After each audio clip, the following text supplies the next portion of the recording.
Sir, जब विपक्ष party आती है तो वो सीधे कहती है परिवारवाद। सर, इसका आप खंडन कैसे करेंगे? पंडित मोतीलाल नेहरू कांग्रेस के सदस्य रहे। उस समय सबसे बड़ी वकालत उत्तर भारत में उन्हीं की, जो छोड़ के स्वतंत्रता संग्राम में कूद पड़े, अपना तन मन धन आनंद भवन तक अर्पित कर दिए। प्रमोद तिवारी जो कांग्रेस के सीनियर लीडर और राज्यसभा एमपी हैं, उनका नाम Guinness book of world record में दर्ज है, क्योंकि वो लगातार एक ही विधानसभा क्षेत्र में 9 बार चुनाव जीतने का रिकॉर्ड बनाया है। पंडित जवाहरलाल नेहरू उनके बेटे हुए। पूर्ण स्वराज का नारा 1929 में रावी नदी के किनारे लाहौर में राष्ट्रीय अध्यक्ष के रूप में युवा जवाहरलाल नेहरू। इंदिरा गांधी, जिनके लिए अटल जी ने भी कहा था कि इंदिरा गांधी दुर्गा की अवतार है। देश को जरूरत पड़ी तो इंदिरा गांधी ने अपना बलिदान किया, सीने पे 36 गोलियां खाई। ऐसे परिवारवाद पे हमें फख्र है। मोना जी को टिकट मिलना रामपुर खास से आपके बाद और वहाँ पे उनका जीतना, तो ये उनका व्यक्तिगत मामला है या वो आपकी विरासत? लालगंज चौराहे पे खड़े होकर और नीचे से करीब 40-50 हजार जनता ने एक स्वर में कहा, सबने एक स्वर में कहा मोना जी। तो वो एक उदाहरण है मोना जी, जिन्होंने साबित किया कि मैं बाप से बेहतर हूँ। क्या चले जाइए रामपुर खास में,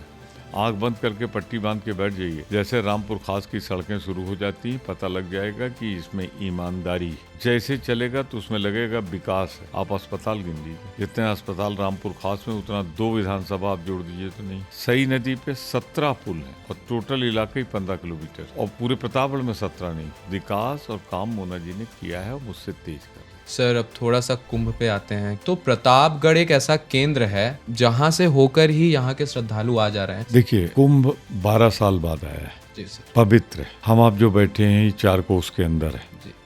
पर एक बात जरूर कहूंगा, कुंभ में पैसा बहुत दिया, इसमें कोई दो राय नहीं उत्तर प्रदेश सरकार ने। अच्छा, हमारी पूर्व सांसद से बात हुई थी तो उन्होंने कहा था, ये सवाल आप माननीय जी से पूछिएगा कि क्या मतलब वो प्रतापगढ़ के विकास को रोकने की कोशिश थी? हाँ, उनको विकास की परिभाषा नहीं मालूम। 5 साल थे, डबल इंजन की सरकार थी, विकास के नाम पे वो प्रतापगढ़ क्या ले आए? सर, पूर्व सांसद जी की बात आ ही रही है तो उनकी थोड़ी पिटाई हुई थी आपके क्षेत्र में, और इस पे आप पे आरोप लगे थे, मैंने आप पे FIR भी हुआ था कि आप उनकी पिटाई के पीछे आपका हाथ है। तो सर, इस पे आप क्या कहना चाहें? पहली बात तो 100% वो झूठ था कि उनकी पिटाई हुई थी। कुछ नेताओं के सर हम नाम लेंगे, आप कुछ शब्दों में आप उनके बारे में सर बताइए। कुछ लोकल नेता भी हैं, कुछ अपने प्रदेश और कुछ राष्ट्रीय नेता भी हैं। तो सर, सबसे पहले हमारे लोकल नेता में जो सर प्रतापगढ़ में 2 ही नाम मेन रूप से चलता है सर, एक आपका, एक राजा भैया का। तो सर, राजा भैया के बारे में आप क्या? राजा भैया में क्षमता नहीं होती अगर, तो जनता इतनी बार चुनती क्यों उनको? मेरे संबंध राजनीतिक रूप से खराब भी रहे हैं, आज अच्छे। सर, वर्तमान सांसद SP सिंह पटेल जी अभी आए, अभी तो बहुत कम समय सर, हुआ। आपकी मुलाकात भी उनसे अच्छी रही और आपका प्रयास भी रहा कि मैंने भरपूर प्रयास किया है, आगे भी करूंगा। पढ़े लिखे हैं, MLC रह चुके हैं, शिक्षक रहे हैं, तो मैं समझता हूँ उनमें क्षमता है, तो वो अपनी क्षमता का भरपूर प्रदर्शन करेंगे। सर, अगर प्रतापगढ़ से ऊपर उठें तो सबसे पहला नाम आता है योगी आदित्यनाथ जी का। तो सर, उनके बारे में आप क्या है? अपनी तरफ से प्रयास करते हैं, पर उनके पास टीम नहीं। ऊपर से अमित शाह बैठ के उनको चलने नहीं दे रहे। अमित शाह जी सहयोग नहीं कर रहे हैं उनको। दुनिया जानती, जो राजनीति की ABCD जानता है वो जानता है दोनों में 36 के आंकड़े। तो योगी जी अकेले करें क्या? युद्ध नहीं जिनके जीवन में, वो भी बड़े अभागे होंगे। या तो प्रण को तोड़ा होगा या फिर रण से भागे होंगे। तो अपने जीवन को समाज के प्रति एक युद्ध में समर्पित किए जाने वाले प्रतापगढ़ के अति प्रिय और लोकप्रिय नेता श्री प्रमोद तिवारी जी, जो कि राज्यसभा से सांसद हैं और प्रतापगढ़ से लगातार रामपुर खास सीट से MLA रह चुके हैं। तो ऐसे महान शख्सियत आज हमारे साथ प्रतापगढ़ अड्डा पे है। सभी दर्शकों का स्वागत है। और सर, आपका बहुत बहुत स्वागत सर प्रतापगढ़ बहुत अड्डा पे। बहुत धन्यवाद आपके सर जी, चैनल को, आपके जो आप प्रतापगढ़ में लोकप्रिय हो रहे हैं। मेरी शुभकामनाएं आपके जी साथ। सर, एक सर शुरुआत करते हैं सर, सबसे पहले हम आपके सर निजी जीवन से, क्योंकि आपने अपने निजी जीवन में सबसे पहले आपने कांग्रेस का दामन पकड़ा और आज तक आप कांग्रेस के साथ ही हैं। बहुत ऊंची नीची स्थितियां आई कांग्रेस के साथ, लेकिन लगातार बहुत से लोग कांग्रेस के थे जो कांग्रेस को छोड़ के चले गए, लेकिन आज भी आप कांग्रेस की मजबूती बने हुए हैं। तो सर, ये कांग्रेस के आइडियोलॉजी के साथ जुड़ना, ये विचार कहाँ से आया? आप अगर देश का इतिहास पढ़ें जी तो इस देश की आज़ादी का इतिहास, जी आज़ादी के संघर्ष का इतिहास, जिसे हम कहते हैं स्वतंत्रता संग्राम का इतिहास, जी वो अधूरा है बगैर कांग्रेस के। जी कांग्रेस के नेतृत्व में ही देश में आज़ादी की लड़ाई लड़ी गई। जी जी जी तमाम त्याग, बलिदान, कुर्बानियां देकर 15 अगस्त 1947 को कांग्रेस के नेतृत्व में देश को राजनीतिक आज़ादी मिली। दूसरा, जब आज़ादी मिल भी गई जी तो क्या कहा था तत्कालीन ब्रिटिश प्रधानमंत्री ने जी कि हिंदुस्तान में इतनी जातियां हैं, जी इतने धर्म हैं, इतनी बड़ी आबादी है, इतना पिछड़ापन है कि ये आज़ादी और लोकतंत्र यहाँ सुरक्षित नहीं रहेगा। हमने उसे गलत साबित किया। जब हम पर एक एक चीज़ हम बाहर निर्भर करते थे, बिजली चुनिंदा गांव में, कुछ रियासतों में, टेलीफोन कुछ रियासतों में, कुछ गांव में, जी जी सड़कें थी नहीं, सिंचाई के साधन नहीं थे। तो ये सब प्रथम पंचवर्षीय योजनाओं के माध्यम से पंडित जवाहरलाल नेहरू ने, फिर लाल बहादुर जी ने और फिर इंदिरा जी ने देश को आत्मनिर्भर बनाया और आज इस मुकाम पे पहुंचा दिया है कि हम दुनिया की 5 बड़ी महाशक्तियों बने कांग्रेस की वजह से।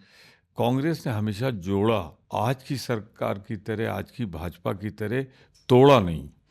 समाज को तोड़कर, नफरत पैदा करके सत्ता तो हासिल की जा सकती है पर देश को नहीं मजबूत किया जा सकता। कांग्रेस ने तमाम जय पराजय देखी पर हम अपने सेक्युलर सिद्धांत पे, अपने संविधान को मानने वाले दल के रूप में हमेशा कायम रहे और इसीलिए मैं कांग्रेस को अपने जीते जी न छोड़ा है न छोड़ूंगा। अच्छा सर, जैसे कांग्रेस ने बहुत योगदान दिया भारत की आज़ादी में और उसके बाद लगातार योगदान देती रही, तो कमी कहाँ रह गई कि विपक्षियों ने अपनी सरकार बनाई और कांग्रेस की स्थिति काफी बीच में खराब भी हो गई थी, तो ये कमी कैसे होती चली गई? मैंने कहा ना आपसे, एक होता है आप अपने दल का हित देखें और देश का हित नंबर 2 पे कर दें। वो भाजपा कर रही है आज, उसका फायदा हो रहा है। वो मंदिर पर, मस्जिद पर हर जगह खुदाई हो रही। आरएसएस के चीफ को भी कहना पड़ा कि हर मस्जिद में आप मंदिर मत ढूंढो, शिव मत ढूंढो। भाजपा में भी मोदी जी कहते हैं, कराते हैं, पर कहना पड़ता है उनको। तो देश को बांट के सत्ता तो मिल गई, कांग्रेस ने देश को नहीं बंटने दिया, चाहे सत्ता चली गई। आप देखिएगा परिवर्तन का चक्र चल चुका है, जनता धीरे धीरे अब उसी दिशा में चल पड़ी। वरना भारतीय जनता पार्टी नारा था 400 पार और 240 पे आगे बहुमत पार्टी की सरकार नहीं है, मिली जुली सरकार है और अब ये पतन की ओर जा रहा है। सर जैसे अभी आपने बताया कांग्रेस के कुछ विचारधाराएं हैं, लेकिन जब विपक्ष पार्टी आती है तो वो सीधे कहती है परिवारवाद। सर इसका आप खंडन कैसे करेंगे?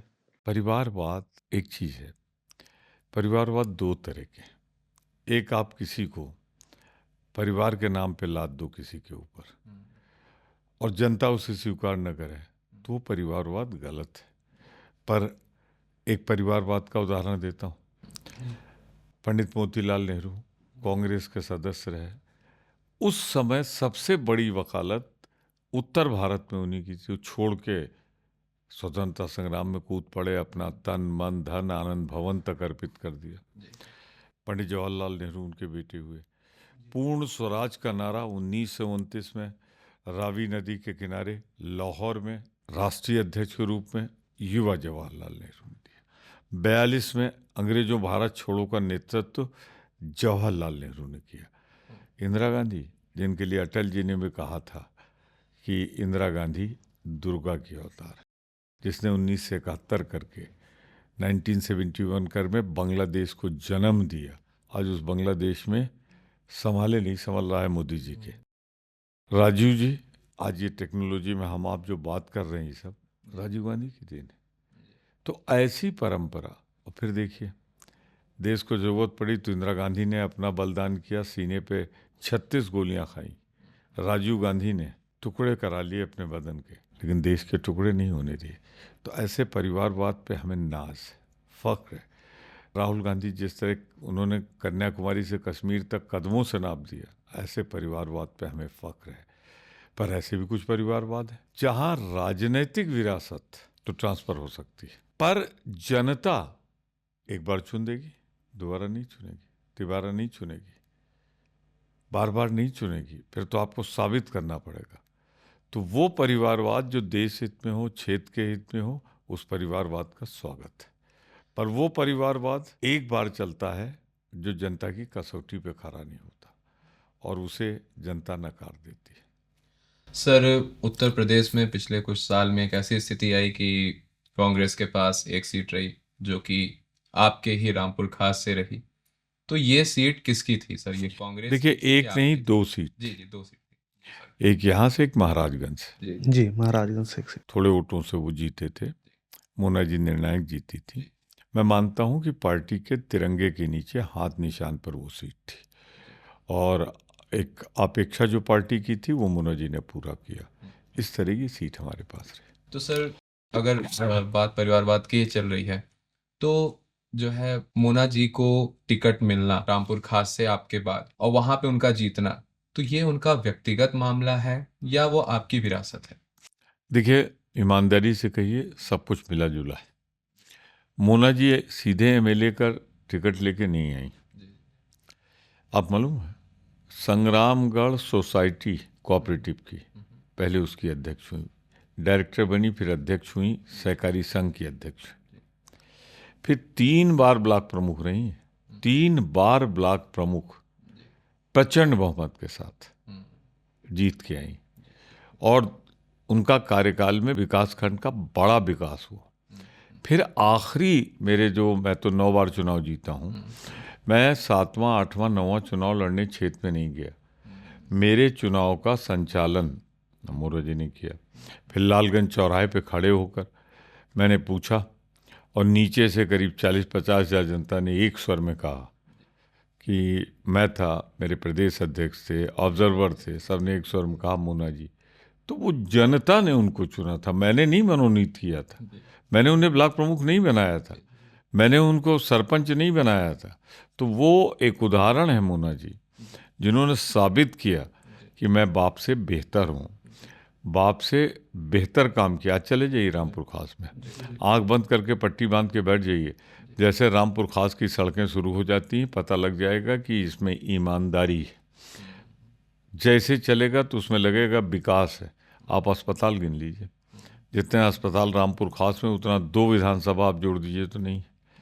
जितने पावर हाउस रामपुर खास में, शायद ही प्रदेश की कोई ऐसी विधानसभा हो जिसमें इतने पावर हाउस।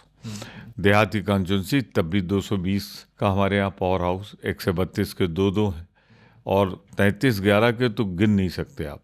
हर 2 नया पंचायत पे अस्पताल है, हर 2 नया पंचायत पे पावर हाउस। तो काम तो इस तरह। सई नदी पे 17 पुल हैं और टोटल इलाका ही 15 किलोमीटर है और पूरे प्रतापगढ़ में 17 नहीं है।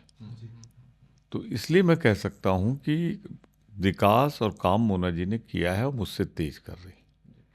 सर, जैसे प्रतापगढ़ के विकास पे अब आ ही गए हैं, तो हम देखते हैं ओवरऑल जब डेवलपमेंट के मामले में देखते हैं तो प्रतापगढ़ काफ़ी पीछे है अगल-बगल के शहरों से। चाहे आप सुल्तानपुर ले लीजिए, चाहे प्रयागराज ले लीजिए। मैं आपकी बात से सहमत हूँ जी। और मुझे दुख भी है इस बात का। सर, लगातार मतलब यहाँ से हर विधानसभा में, सर हर पार्टियों में 2 से 3 मंत्री तक रहे। ये पहली ऐसी विधानसभा है जिसमें प्रतापगढ़ से मंत्री नहीं है। मैं आपसे लेकिन फिर तब एक बात कहूँ, जी सर। उसमें अब चाहते क्या है, सवाल ये है। मुझे प्रतापगढ़ से सांसद बनने का मौका नहीं मिला, तो मेरी कार्य पूरा सीमित कर दिया गया रामपुर खास में। मैं चाहता था, जैसे अब ये मेडिकल कॉलेज है, ये मेरी डिमांड थी, मैंने उठाया था विधानसभा में कई बार, फिर बाद में उसे अखिलेश जी ने बनाया, ये बात सही है। ट्रैक्टर फैक्ट्री क्यों बिकी? कांग्रेस के रिजीम में लगी और नॉन कांग्रेसी सरकारों के कार्यकाल में चली गई। तो वो एक गलत प्रेसिडेंट बन गया। अगर बाद के सांसदों ने इसी तरीके से विकास को आगे किया होता तो शायद प्रतापगढ़ इतना पीछे नहीं होता। प्रतापगढ़ में असीमित संभावनाएं थी क्योंकि इलाहाबाद का सैटेलाइट था और यहाँ हो सकता था, पर नहीं बना। मैं तो कहता हूँ कि अगर प्रतापगढ़ को सही नेतृत्व मिला होता तो आंवला प्रतापगढ़ की एक ऐसी चीज़ है जिसको बदला जा सकता था हजारों लोगों के रोजगार में। नहीं कर पाया। कोई मुरब्बा की दुकान खोले बैठा है, कोई बर्फी के नाम पे खोले बैठा है, पर उसे हम इंडस्ट्री का स्वरूप कहाँ दे पाए। मुझे मिलते हैं लोग महाराष्ट्र तक के, आंध्रा के, जो यहाँ से आंवला खरीदने आते थे। एक राज्य मंत्री थे मानव संसाधन में, वो आए यहाँ, फिर मुझसे मिलने आए तो बताने लगे मैं प्रतापगढ़ पहले आता था, आपका बड़ा नाम सुनता था, मैं वहाँ आंवले की खेती देखने गया था और वहाँ से आंवला खरीद के बम्बई में बेचता था। तो बिकने तक रह गई बागें, उनका एक इंडस्ट्रियलाइजेशन का जो स्वरूप था वो नहीं हो पाया। राजा दिनेश सिंह ने जरूर सोचा, पर जब एक तो उनको जो ट्रैक्टर फैक्ट्री लगवाई वो चल नहीं पाई, बाद के लोगों ने उसे चलाया नहीं।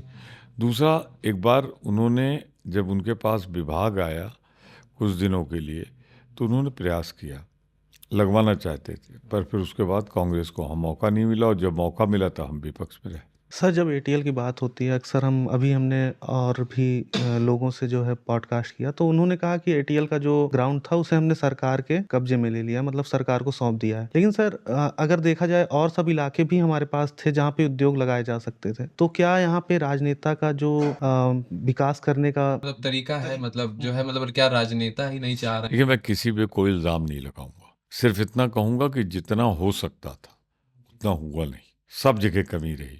मैं किसी पे इल्ज़ाम नहीं लगाता, लेकिन थोड़ा जनता को भी ऊपर उठना पड़ेगा। जात के नाम पे, धर्म के नाम पे, क्षेत्रवाद के नाम पे, बिरादरी के नाम पे जब आप वोट डालेंगे तो फिर आप उम्मीद मत कीजिए इंडस्ट्री की, अच्छी सड़कों की, मत उम्मीद कीजिए बिजली की। तो जात बिरादरी तो मजबूत होगी, क्षेत्र नहीं मजबूत होगा। मैं तो रामपुर खास की जनता को बधाई देता हूँ कि उन्होंने न कभी क्षेत्रवाद देखा, न जातिवाद देखा, न धर्मवाद देखा, उन्होंने सिर्फ विकास देखा।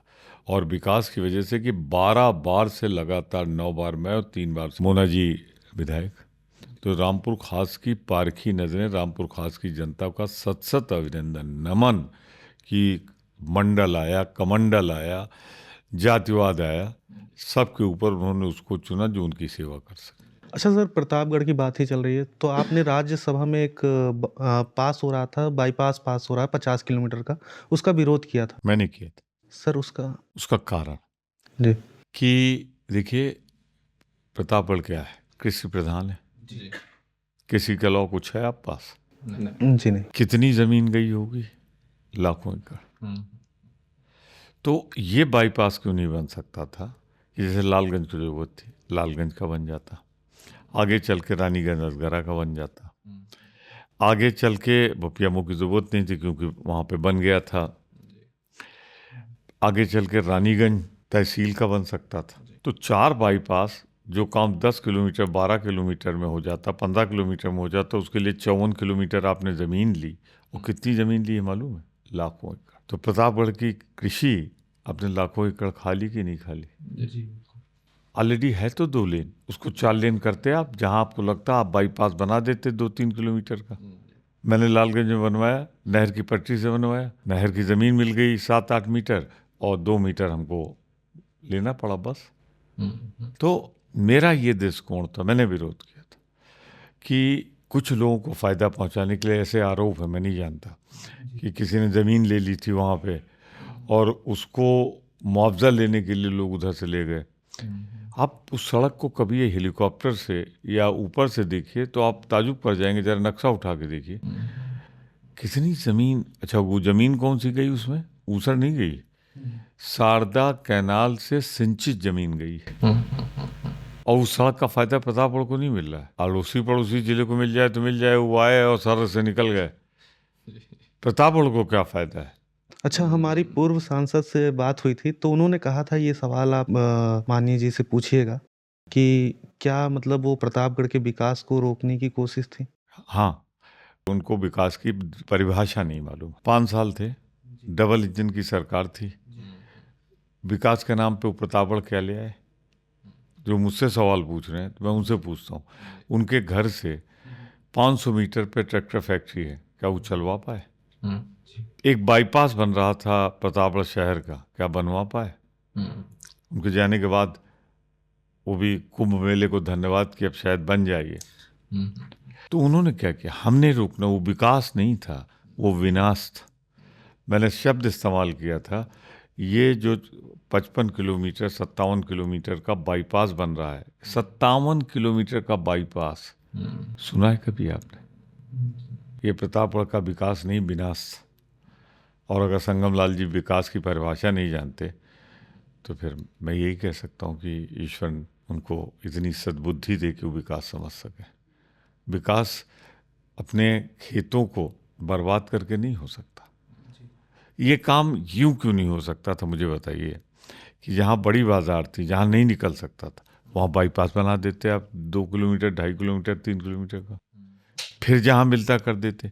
अब लालगंज से लेकर रानीगंज तक एक पैरेलल सड़क क्यों जा रही?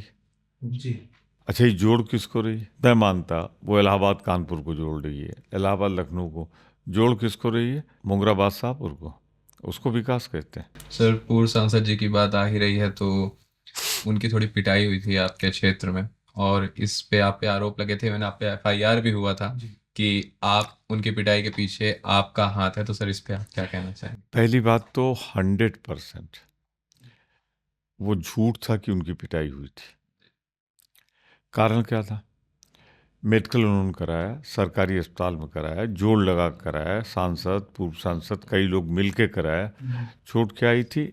यहाँ पे एक खरोच जो कुर्सी से उनके टकराने की वजह से हुई थी। जिस वीडियो को उन्होंने दिखाया था कि वो मारे जा रहे हैं, वो उनका नहीं था। कपड़े जो फटे उन्होंने दिखाए, वो कैंची भी बरामद हो गई और मैंने दे दिया था एसपी को, इस कैंची का आप फॉरेंसिक जांच कराइए। इसी कैंची से उन्होंने अपने कपड़े काट के सहानुभूति लेने के लिए, सिक्योरिटी लेने के लिए उन्होंने किया। फिर मैंने खुद कहा कि इसकी जांच किसी से करा लीजिए। एक स्पेशल टीम बनी सीओ के लेवल पे, उन्हीं की सरकार प्रदेश में और देश में उसने उस मुकदमे को झूठा पाया। आप मुझे बताओ, पिटाई के बाद चोट तो कम से कम तमाचे की चोट तो दिखाई पड़ती, कहीं चोट तो दिखाई पड़ती। और फिर कपड़े फाड़े जाते हैं तो उसकी एक पहचान बता दूं, जब कपड़ा मारपीट में होगा तो उसमें से रेसे निकल आएंगी। खींचोगे आप, कभी चले जाइए किसी दुकान पे, दर्जी काट रहा हो या दुकानदार काट रहा हो, थोड़ी देर काट के जब खींचता है तो ऊपर वाला देखिए, उसमें रेसे बाहर नहीं आते जहाँ कैंची होती है, और नीचे रेसे आते हैं। चूँकि मैं क्रिमिनल साइड का वकील था, रेप के कई मुकदमों में मैंने साबित किया था कि ये फाड़ा गया है या काटा गया है, तो मैंने उसमें भी चुनौती दे दी और उसमें पाया गया कि ये फाड़ा नहीं गया है, कैंची से काटा गया है। और जिनकी फोटो दी थी उन्होंने, उनका नाम था गुड्डू पांडे। वो गिरे हैं, मैंने उसमें ये भी साबित कर दिया कि गुड्डू पांडे हाफ स्लीव का पहने हुए हैं और सांसद जी फुल स्लीव का। दोनों चीजें साबित कर दी, मुकदमा झूठा पाया गया। तो फिर अब अपनी ही सरकार में अपनी सिक्योरिटी लेने के लिए या मुझे फंसाने के लिए, एक तर्क उनके लोगों का ये था कि अगर इसमें फंस जाएंगे, दिन का मामला है, 307 हो जाएगा, सजा हो जाएगी 5-7 साल के, तो जिंदगी में वो चुनाव नहीं लड़ पाएंगे, ना उनकी बेटी लड़ पाएगी। बेटी का भी नाम लिखा दिया और किया क्या, करीब 150 लोगों का नाम लिखाया गया और एक ही घटना की 6 FIR हुई और 6 में मेरा नाम। एक जो अनुसूचित जात का नहीं था, उसे अनुसूचित जात बना के अपने शैडो को वो बनाया गया। एक गवाही नहीं मिली उनको। फिर तीसरा जो सबसे बड़ा काम हुआ कि उन्होंने खुद भी प्रतिवाद नहीं किया, क्योंकि उन्हें मालूम था कि अब मैं जाऊंगा ये झूठी जो एविडेंस कैंची वाली। तो कभी किसी राजनेता को दुश्मनी में इतना नीचे नहीं आना चाहिए। उन्हीं की सरकार में फाइनल रिपोर्ट लगी। हम मान लेते कि दूसरे की सरकार थी और उसकी कीमत उन्होंने चुनाव में चुकाई। सर थोड़ा सा प्रतापगढ़ के ऊपर 2-3 प्रश्न और रहेंगे। मेन चीज ये है कि ये प्रश्न नहीं है, ये थोड़ा आपकी भावनाएं हैं प्रतापगढ़ के प्रति। सर सबसे पहले तो युवा हमसे बहुत संख्या में जुड़े हैं प्रतापगढ़ के, तो सर युवाओं को, आप प्रतापगढ़ के युवाओं को क्या नसीहत देना चाहेंगे? क्योंकि आप बहुत वरिष्ठ हैं प्रतापगढ़ में, तो आप उस वरिष्ठ छवि से आप क्या बाहर निकले, ऐसे किसी आदमी को चुने जो प्रतापगढ़ को रोजगार दे सके। जी। आज रोजगार का स्वरूप बदल गया है, बड़े कारखाने नहीं लगेंगे। अब इंफ्रास्ट्रक्चर देना होगा, रेल लाइन। अभी एक ही रेल लाइन बन रही थी प्रतापगढ़ की, अमेठी से ऊंचाहार, रोक दिया सरकार ने 10 साल से। सैकड़ों करोड़ रुपए खर्च हो चुका, सर्वे हो चुका, नहीं बनने दिया। बिजली की उपलब्धता ज़्यादा होना चाहिए, ऐसे किसी को चुनिए जो बिजली यहाँ इफरात कर दे। अब रामपुर खास में चले जाइए, हमारी सरप्लस बिजली अगल बगल के क्षेत्रों में जाती है। हो जाए पूरा प्रतापगढ़ इसी तरह सरप्लस, तो लोग अब उद्योग कहाँ लगाएगा आदमी? जहाँ सस्ता रोजगार होगा, लोग सक्षम युवा वहीं के मिल जाएंगे। तीसरा, इंफ्रास्ट्रक्चर मजबूत होगा। तो विवश करें राजनीतिक व्यवस्था को, हम उसी को चुनेंगे जो चौड़ी सड़कें बनवाएगा, हम उसी को चुनेंगे जो बिजली के पावर हाउस लगवाएगा। ये करें, लेकिन वो कंसिडरेशन नहीं होता। कौन गुनाहगार है जिसने ट्रैक्टर फैक्ट्री बंद कराई? उसके खिलाफ जाए। कौन था जिसने ट्रैक्टर फैक्ट्री लगवाई? उसका साथ दें। तो क्यों नहीं लग सकता था? सर, राजनीति ही देश का भविष्य निर्धारित करती है और युवा राजनीति की ओर जो है अग्रसर होते हैं, लेकिन उनका परिवार उनको बड़ा रोकता है। अक्सर लोग कहते हैं कि भाई राजनीति बहुत मतलब जो है खतरनाक चीज़ है या बड़ी गंदी चीज़ है, ऐसे सब शब्दों का भी प्रयोग करते हैं कि आप वहाँ मत जाइए। तो आप ऐसे परिवार से क्या कहना चाहेंगे जिनके जो है सुपुत्र मतलब जाना चाहते हैं राजनीति में, तो क्या कितना सही है या कितना गलत? राजनीति में जाने से कोई नहीं जा सकता। जी राजनीति में बहुत त्याग बलिदान। आपने कहा हम कांग्रेस में रहे, जी हम तो रोज मंत्री रहे, जी प्रदेश सरकार में, केंद्र सरकार में। हमें क्या करना था? झंडे ही तो बदलने थे, जी ईमानी तो बदलना था, राजनीतिक प्रतिबद्धताएं तो बदलनी थी।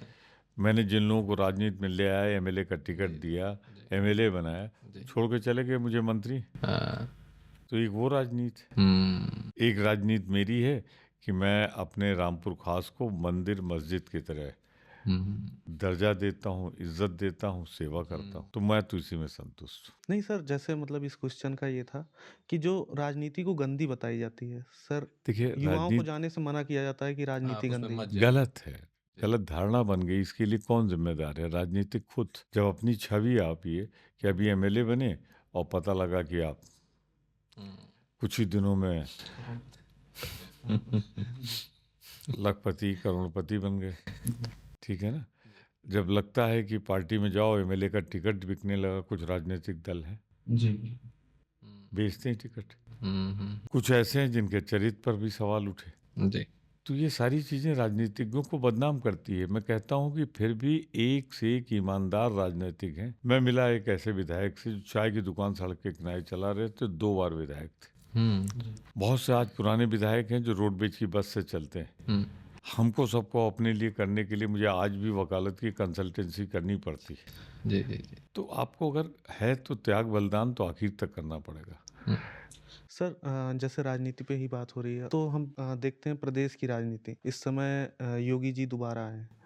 तो क्या मतलब कांग्रेस की सरकार तो प्रदेश में बहुत ही मुश्किल से आती है, क्या लग रहा है 2027 में ऐसा कुछ? 2027 परिवर्तन का वर्ष जी। होगा। उसका कारण क्या है? कितने दिन तक आप मस्जिद में हर जगह खुदाई कराओगे? जनता ऊब जाती है। अब जनता मस्जिद से ऊब के जब देखती सड़क पे छुट्टा जानवर, तो सड़क पे नहीं खेत में चरते हुए, तो उसका मन ऊबा हुआ है। एक जिसको कहते हैं कि एक मुद्दा एक चुनाव में चलता है। धर्म का मुद्दा चल गया एक चुनाव में। अब ये धर्म के ऊपर आएगी संविधान, धर्म के ऊपर आएगा दूसरे जो पिछड़ा वर्ग है समाज का, जो दलित वर्ग है, उसके साथ जो नाइंसाफ़ी हो रही है। अब योगी जी कहें मैं ईमानदार हूँ, मानता हूँ, वो कहते होंगे, पर नीचे अगर आपकी भ्रष्ट लोगों की, अधिकारियों की और मंत्रियों की टीम है, तो आपकी ईमानदार का क्लेम करने से क्या फ़ायदा? आज किसी थाने में चले जाइए, किसी कचहरी में चले जाइए, किसी सरकारी विभाग में चले जाइए, रिश्वत का रेट दुगना तिगुना हो गया। तो क्या ये ईमानदारी? सरकार में खींचतान एक दिशा में नहीं चल रही है। मुख्यमंत्री कहीं जा रहे हैं, दूसरे मंत्री कहीं जा रहे हैं। अभी चल रहा है एक कांड, एक अपना दल के जो मंत्री हैं सफाई दे रहे हैं, वो जाके नड्डा साहब के यहाँ, अमित शाह जी के यहाँ, मुख्यमंत्री के यहाँ। क्या है इस? सर, अगर हम प्रदेश की बात कर रहे थे तो जैसे एक समय था कि कांग्रेस की सरकार हुआ करती थी, लेकिन फिर कांग्रेस जो है गठबंधन में आ गई सपा के साथ, और आपको सपा से कम सीटें मिलती हैं। मतलब एक राष्ट्रीय पार्टी कम सीटें पा रही है, लेकिन एक क्षेत्रीय पार्टी उससे ज़्यादा सीट पा रही है चुनाव लड़ने के लिए। तो सर, इस पे आप क्या कहना चाहिए? उसका हमारा उद्देश्य सिर्फ सीटें पाना नहीं है। जी हमारा उद्देश्य है सांप्रदायिकता रोकना, क्योंकि हम मानते हैं अगर सांप्रदायिकता नहीं रोकी गई तो देश के हालात वही होंगे जो नेपाल के हैं। फिर कंसिडरेशन नहीं रह जाएगा विकास धर्म के नाम पे करो।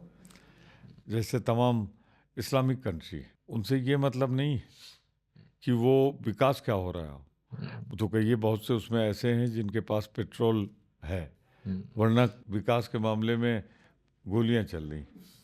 तो आप क्या चाहते हैं? तो विकास अगर करना है तो आपको कांग्रेस की नीति पे चलना पड़ेगा। ठीक है, अब यहाँ पे हम कम सीटें लेते हैं, हमारे लिए तो कश्मीर से लेकर कन्याकुमारी तक हमारी सीटें हैं। सापा से हम ये आशा तो नहीं कर सकते दूसरे प्रदेश से लाए, तो उनको तो अपनी पूरी ताकत यहीं खपाना है ना। तो अगर अलायंस होता है तो हम ज़्यादा सीट लेते हैं। जी। अगर कांग्रेस अकेले यहाँ चुनाव लड़ती है प्रदेश में, तो उसका जो है मुख्यमंत्री पद के लिए चेहरा कौन होगा? अरे, अभी न चुनाव है, जी, ना अभी 2027। कांग्रेस अकेले लड़ने का संकल्प ले रही है। पिछली बार उनके रूप में था सापा से लड़के, तो हम कैसे अभी से कह दें कि कौन मुख्यमंत्री होगा? नहीं सर, और होता है। हमारे यहाँ कांग्रेस का एक ट्रेडिशन है, जी हम मुख्यमंत्री घोषित नहीं करते। एक आध जगह बहुत एक्सेप्शन हुआ है। हम चुनाव होता है, जी अगर हमारा बहुमत होता है, सरकार बनाने का मौका होता है, तो हमारा विधानमंडल दल हम्म, वो चुनता है और जिसको नेतृत्व चाहता है। हम पहले से नहीं घोषित करते। जी। सर, अब थोड़ा सा कुंभ पे आते हैं, क्योंकि आपका सर ये पॉडकास्ट चल रहा है सर, आपका बहुत समय नहीं लेंगे बस। जी, तो कुंभ की इस धरती पे बैठ के आज ये पॉडकास्ट भी हो रहा है सर। तो अच्छा, कुंभ के काफ़ी ज़्यादा रास्ते, आप उधर गोंडा बहराइच तक चले जाइए, उधर तक चले जाइए, सारे रास्ते में लखनऊ से भी किसी को आना है प्रयागराज में, तो सब प्रतापगढ़ से ही होके जा रहे हैं। तो प्रतापगढ़ एक ऐसा केंद्र है जहां से होकर ही यहाँ के श्रद्धालु आ जा रहे हैं। तो प्रतापगढ़ के लोगों से आप क्या जो है अपील करना चाहेंगे कि क्या आप ऐसा करें कि उन श्रद्धालुओं को कुछ जो है सुविधाएं मिले या सहूलियत मिले? देखिए, कुंभ 12 साल बाद आया है, जी सर। पवित्र है। जी हम आप जो बैठे हैं ये 4 कोस के अंदर है। जी जी जी इसको माना जाता है यहाँ पर जो रहेगा, जो धर्म कर्म करेगा, जी वो कुंभ क्षेत्र के बराबर ही है। मैं एक चीज कहना चाहता हूँ, जैसे पड़ोसी जनपद है, जी उसका लाभ उठा सकते हैं आर्थिक रूप से। जी आने जाने वालों को बेहतर सुविधा दें, ईमानदारी भरी सुविधा दें, स्टॉल्स चलेंगे खूब, ढाबे खूब चलेंगे, उसका उपयोग करें। वहाँ का जो लोकल प्रोडक्ट है उसकी सेल हो। तीसरा, प्रतापगढ़ के जनप्रतिनिधियों को चाहिए, कुंभ के लिए पैसा बहुत आया है, अपने यहाँ की सड़कें, अपने यहाँ की अप्रोच रोड इसी में ले लेना चाहिए था, इससे फायदा हो जाता। जी जी पर एक बात जरूर कहूँगा, कुंभ में पैसा बहुत दिया, इसमें कोई दो राय नहीं, उत्तर प्रदेश सरकार ने। पर एक प्लानिंग में चूक गई। देखिए, जब बड़ा प्रोजेक्ट आता है तो उसका कैलेंडर बनता है, निर्माण का कैलेंडर जिसे कहते हैं, विकास का कैलेंडर, कि पहले 3 महीने में ये काम होगा, अगले 3 महीने में ये होगा, अगले 3 महीने में ये होगा, 3 महीने ये। फिर मंथली शुरू होता है, जब अप्रोच में लगता है, फिर वीकली शुरू होता है, सब नहीं हुआ। आज देखिए, एक सड़क जिससे आप चल के आए होंगे प्रतापगढ़ से, यहाँ शहर के अंदर गड्ढा हो गया। हाँ कारण क्या है? उस वहाँ की नीचे जो मिट्टी है उसे बैठने का टाइम ही नहीं मिला। आखिरी दिनों में दिन रात एक करके दुगनी मजदूरी देके काम कराया जा रहा है। तो कास्ट बढ़ी कि नहीं बढ़ी? क्वालिटी खराब हुई कि नहीं हुई? और पैसा किसका गया? किसी सरकार का नहीं, जनता। तो वो वहां पे चूक हुई, और इस चूक की कीमत अभी सालों चुकानी पड़ेगी। वो सड़कें जो बैठी नहीं, जिन पे आप इतना मोटा लाद दे रहे हैं, वो बैठेंगी। अब पुल बना, कुछ हिस्सा रह गया, क्यों नहीं हर तिमाही पे कंट्रोल हुआ? तो अब वहाँ एक लोहे के पुल से जोड़ा जा रहा है। हुई कि नहीं हुई? चूक। अब जैसे देखिए होता है, हर आदमी सबक सीखता है। अब हमारे और सांसद जी के बीच में वो ना इत्तेफाकी हुई, आज कोई ना इत्तेफाकी नहीं। उन्होंने भी महसूस कर लिया कि जिन लोगों ने राय दी थी गलत दी थी। आज हमारे उनके संबंध ठीक है, कोई हमारे संबंध खराब नहीं। राजनीतिक विरोध रहेगा, पर वो मेरे लिए सबक था। क्या कोई ऐसा कर सकता है? मेरे पास जब प्रेस वाले पूछने आए, मैं कहा संजय जी से ही पूछ लो, कहीं कोई मारपीट नहीं हुई। मैंने ये कहा, प्रतापगढ़ के सारे जर्नलिस्ट आए तो कह लें कि सब लेकिन वो तो FIR लिखा रहे हैं। हमने कहा FIR? तब मुझे समझ में आया। सर, कुछ आखिरी के बस एक सवाल ये है, उसका कैसे फायर राउंड हम बोल सकते हैं कि कुछ नेताओं के सर हम नाम लेंगे, आप कुछ शब्दों में आप उनके बारे में सर बताइए। कुछ लोकल नेता भी हैं, कुछ अपने प्रदेश और कुछ राष्ट्रीय नेता भी हैं। तो सर सबसे पहले हमारे लोकल नेता में जो सर प्रतापगढ़ में दो ही नाम मेन रूप से चलता है सर, एक आपका एक राजा भैया का। तो सर राजा भैया के बारे में आप क्या कहना चाहते राजा भैया में क्षमता है, नहीं होती अगर तो जनता इतनी बार चुनती क्यों उनको? हैं? जी अगर जनता लगातार उनको चुन रही है तो इसके मतलब वो जनता संतुष्ट है उनसे। जी और दूसरा, मेरे संबंध राजनीतिक रूप से खराब भी रहे हैं, आज अच्छे। जी। मैं ये जरूर कहूँगा कि हमेशा राजनीति में जो बीच में कुछ लोग होते हैं या कुछ वजह, जी उसकी वजह से संबंध खराब होते हैं, पर आज हमारे उनके संबंध बहुत अच्छे हैं। तो उनमें क्षमता है, और लोकप्रियता नहीं होती तो कैसे वो जीतते? जी उसको स्वीकार करना पड़ेगा। जी उनके जो राजनीतिक विरोधी भी हैं उनको भी स्वीकार करना चाहिए कि इनमें जनता का इनमें विश्वास है। उनकी पार्टी को कैसे देखते हैं आप? देखिए, पार्टी तो अब सर भी नई पार्टी नई है और पार्टी। उभर नई रही है। पार्टी है, जी। जितना होना चाहिए था, जितनी वो आशा कर रही थी उतनी नहीं हो पाई। हम्म, क्योंकि जिस तरीके से एक पार्टी का शासन आया, पहले सपा का, हम्म, फिर भाजपा का, तो उसमें ऐसे दल बहुत आगे नहीं बढ़ पाते, तो वो उतना नहीं बढ़ी जितना उन्होंने सोचा होगा। पर ये भी तो कहना पड़ेगा कि 2 विधायक तो हैं उनके। जी, 2 विधायक, और वो बोलते भी हैं कि हमारे पास 2 विधायक हैं, हम तीसरी सबसे बड़ी क्षेत्रीय पार्टी हैं। ठीक, उनको बोलने का अधिकार है, रिजल्ट है। सर पूर्व सांसद संगमलाल गुप्ता। संगम लाल जी के बारे में ये मैं कह सकता हूँ कि उनको सब कुछ समय से पहले मिल गया। एमएलए लड़े पहला चुनाव, अपना दल भाजपा की आंधी जीत गए, फिर सांसद हुए 2019 की आंधी में जीत गए वो। थोड़ा उनको अपने अगल बगल जो सलाहकार है, सलाह सबसे लेनी चाहिए, जी। पर करना वही चाहिए जो मन करे। हम्म, उनको बेचारों को गलत सलाहकार मिले जो अपना हित साधते हैं। अब ऐसे ऐसे पत्र लिख देते हैं जिनके संगम लाल जी को जानकारी भी नहीं होती। जी। राजनीति जोड़ने की कला है, राजनीति तोड़ने की कला नहीं। उनको लोग संघर्ष के रास्ते में डाल देते हैं, लोगों को आमने सामने कर देते हैं। चलिए, मेरे साथ घटना हुई, उनके विधायकों के साथ क्या हुआ? उनके विधायक क्यों नहीं रहे उनके साथ? तो ठीक है, सबक सीखा जाता है, वो सबक सीखें। पहले तो पूरी अपनी पार्टी को एक करें, फिर विधायक यहाँ मेरे ख्याल से 2-3 थे, जिसमें 2 से तो उनके संबंध बहुत अच्छे नहीं थे। सर वर्तमान सांसद एसपी सिंह पटेल जी। अभी आए, अभी तो बहुत कम समय सर हुआ आपकी है। मुलाकात भी उनसे अच्छी रही और आपका प्रयास भी रहा कि वो मैंने भरपूर प्रयास किया है, आगे भी करूँगा। पढ़े लिखे हैं, एमएलसी रह चुके हैं, शिक्षक रहे हैं, तो मैं समझता हूँ उनमें क्षमता है, तो वो अपनी क्षमता का भरपूर प्रदर्शन करेंगे। और जिस तरह संपर्क कर रहे हैं लोगों से, वो एक अच्छी बात है। सर अगर प्रतापगढ़ से ऊपर उठें तो सबसे पहला नाम आता है योगी आदित्यनाथ जी का, तो सर उनके बारे में आप क्या कहेंगे? योगी जी का मैंने कहा कि योगी जी, योगी वो अपनी तरफ से प्रयास करते हैं, पर उनके पास टीम नहीं है। ऊपर से अमित शाह बैठ के उनको चलने नहीं दे रहे। जी अमित शाह जी सहयोग नहीं कर रहे हैं उनको। दुनिया जानती है, जो राजनीति की ABCD जानता है, वो जानता है दोनों में 36 के आंकड़े। तो योगी जी अकेले करें क्या? सर और ऊपर थोड़ा चलते हैं, नरेंद्र मोदी जी। नरेंद्र मोदी जी में वो योग्यता गुण नहीं है जो भारत के प्रधानमंत्री में होना चाहिए। जी। भारत का प्रधानमंत्री भारत का प्रधानमंत्री होता है, जी बीजेपी का नहीं, एक विचारधारा का नहीं, एक जाति का नहीं, एक धर्म का नहीं। ये 140-45 करोड़ का देश, इस देश की आज़ादी में सबने अपना लहू दिया है, और उसे पूरी तरह भारत के संविधान को आत्मसात कर लेना चाहिए। नहीं चलते उस संविधान के अनुसार, नहीं बदले की भावना से काम करते हैं, जी। ये ठीक नहीं है। सर राहुल गांधी जी। राहुल गांधी में अद्भुत क्षमता है, साबित कर दिया उन्होंने वो पदयात्रा करके, लोगों को जोड़ के, इंडिया गठबंधन बना के। तो ये तो मैं कह सकता हूँ कि अब वो कई सीढ़ियाँ चढ़ गए, अब वो ऊपर की तरफ जाएंगे और मोदी जी नीचे की तरफ आएंगे। सर एक आखिरी नाम है अखिलेश यादव जी। अखिलेश यादव को मैं जानता हूँ, उनकी शिक्षा दीक्षा मैं जानता हूँ, किस इंजीनियरिंग कॉलेज में पढ़े, फिर बाहर गए तो क्या किया, और मुझे उनके और उनके पिता दोनों के बहुत करीब रहने का मौका। तो जो मुख्यमंत्री जी थे मुलायम सिंह जी, उनको परेशान करना होता था मुझे, मेरे दोस्त थे, तो मुझे ये अधिकार था कि मैं उनको चिढ़ाऊँ। तो मैं कहता था ये आपका रिफाइंड वर्जन है अखिलेश। अच्छा। पर तो कहें ठीक समझाओ, मैं तुम कहते थे परिष्कृत आप में जो कमियां थी इनमें नहीं है। हम्म, तो कहते थे, हमने कहा क्या है, कहीं रात में कहीं किसी जिले में जाके नहीं रुकता, हम्म, वहाँ कार्यकर्ताओं से नहीं मिलता। तो मैंने उनसे कहा कि तब हेलीकॉप्टर नहीं था आपके पास, कार भी नहीं थी, तो आपको रुकना पड़ता थी। जाते हैं, मिलते हैं, और मैं कहूँगा कि और मिले।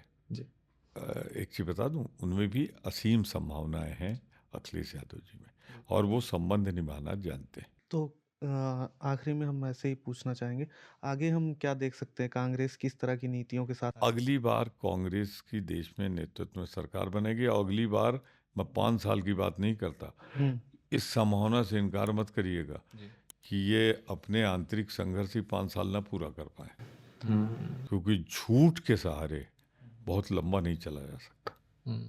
चर्चाएं होने लगी, और 5 साल बाद जब चुनाव होगा तो भारतीय जनता पार्टी का पतन होगा। एंटी इनकम्बेंसी इतनी जोर की होगी कि संभाले नहीं संभलेगा, और कांग्रेस के नेतृत्व में इंडिया गठबंधन आएगा। तो राहुल गांधी को हम प्रधानमंत्री बनते नहीं, देख मैं ये नहीं कह रहा हूँ, राहुल गांधी बनना चाहेंगे, कोई रोक नहीं सकता, जी। लेकिन प्रधानमंत्री कौन बनेगी ये हम चुनाव के बाद तय करेंगे। अच्छा सर, जैसे राहुल गांधी जी से आपकी जब बातचीत होती होगी, तो मतलब वो भाई कांग्रेस के सबसे बड़े नेता हैं, तो मतलब आप एज अ गार्जियन उनसे बात करते हैं, क्योंकि आप नहीं, वरिष्ठ नेता हैं, नहीं, या वो जो है? नहीं, मैं हमेशा उन्हें अपना नेता मान के बात करता हूँ। जी अब जब वो अमेठी आते थे, जी मैं तो MLA 80 से हूँ, जी जी बस। उनका आना जाना 89 में, 91 में शुरू हुआ, जी जी तो उनमें सीखने की, जानने की क्षमता थी। वो सोने जी के साथ चुनाव प्रचार में निकलते थे, राहुल जी के सामने, राजीव जी के सामने, तो वो अमेठी से आते थे बस। जिस जिले में जाते थे वहाँ के बारे में पूछते थे, जानना चाहते थे। जो बुक्स उन्होंने पढ़ रखी, जो सब्जेक्ट की उनको नॉलेज है, हमारे प्रधानमंत्री जी को उसकी 1/10 नहीं। अच्छा, राहुल गांधी जी को काफ़ी आरोप लगते रहे और काफ़ी बार कुछ नाम दिए गए, जैसे उन्हें विपक्ष पार्टी हरदम पप्पू पप्पू कहती रहती है। वो करोड़ों अरबों खर्च किया भाजपा ने उनको पप्पू बनाने के लिए, लेकिन उन्होंने सबको पप्पू बना दिया।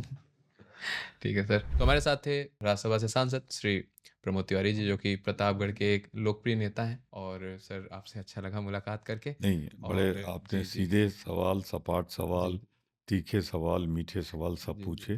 पर एक सवाल मैं आपको भी करता हूँ, जी सर प्रतापगढ़ के विकास के लिए, जी सर तरक्की के लिए जी सर सुझाव दीजिएगा। जी सर मैं कुछ कर सकता हूँ, देखिए, अब किसी के क्षेत्र में कुछ करने लगूँ तो जी करने नहीं देगा जी मुझे। जी जी और मुझे प्रतापगढ़ की जनता ने कभी जी अपना लोकसभा सदस्य बनाया नहीं, जी तो मैं एक दूसरे क्षेत्र में जा ही नहीं पाया। मैं जाता तो जरूर विकास की रामपुर खास मॉडल लेके जाता। जी जी जी सर, नहीं जरूर हम आपसे सर इस बात में बात करते रहेंगे।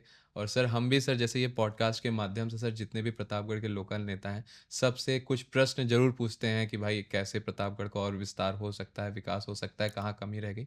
और सर, आपसे भी अगर कुछ होगा तो सर आप हमारे गार्जियन हैं, जरूर, सर लेकिन जरूर ये आपसे कहेंगे सर। हमें भी बताते जी सर, रहिएगा आपको कि बताएंगे मुझे सर। कहाँ अपने में सुधार करना है। जरूर सर, जरूर सर। मैं वेलकम करूंगा। मैं जी उन सर। राजनीतिज्ञों में नहीं हूँ कि उसको अपनी आलोचना के रूप जी में। Sir. Okay sir, thank you very much sir. धन्यवाद, बहुत बहुत धन्यवाद, बहुत बहुत धन्यवाद थैंक पूरी यू सर। टीम को आपके।